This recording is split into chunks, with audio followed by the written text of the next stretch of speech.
Desde tiempos antiguos, los mercenarios fueron actores ocultos en el escenario de las guerras. Sin embargo, en los últimos años emergieron con un protagonismo totalmente renovado. Carentes de ética y de convicciones ideológicas, su motivación es puramente personal. Nombres como Blackwater, Wagner y Azov son solo la punta del iceberg en este intrigante mundo de grupos mercenarios. Pero, ¿cómo operan estos misteriosos actores? ¿Quiénes lideran estas fuerzas? ¿Por qué sus acciones controvertidas son objetos de escrutinio por parte de los organismos de derecho internacional? En este informe nos metemos de lleno en el interior de estas organizaciones criminales al servicio de la guerra.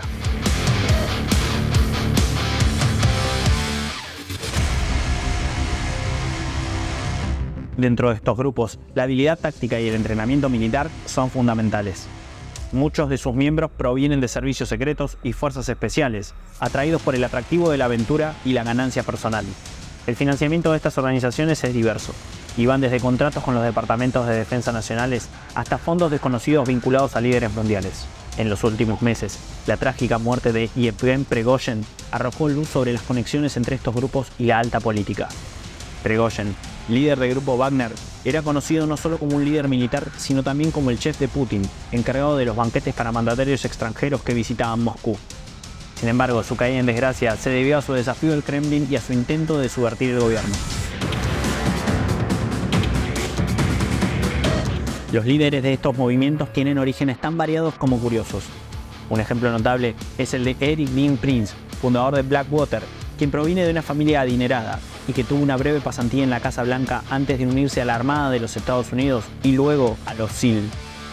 Tras la muerte de su padre, fundó su emporio bélico, pero la empresa enfrentó denuncias por su comportamiento en Irak y fue condenada por la Justicia Federal de Estados Unidos.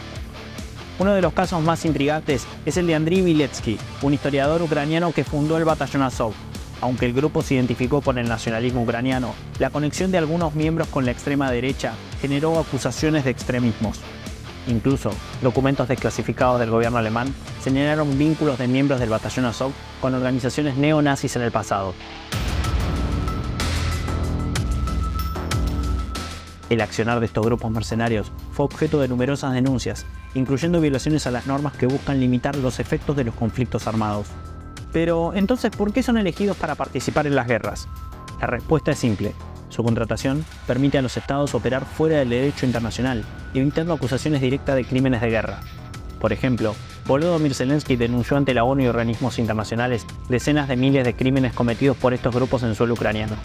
Sin embargo, a pesar de las denuncias, continúan operando en distintas partes del mundo y en beneficio personal. Lo analizado anteriormente solo deja planteado el escenario actual, pero genera más de un interrogante. ¿En qué países desplegaron sus estrategias y conocimientos? ¿Cuántos grupos mercenarios existen en la actualidad y cuáles son los más temidos? ¿Existen conexiones en América Latina? Todo parece indicar que estamos en el inicio de una era en la que los mercenarios ganan protagonismo. Solo el tiempo dirá si su influencia se limita a las operaciones militares o si también fortalecen organizaciones criminales y delictivas en otros ámbitos.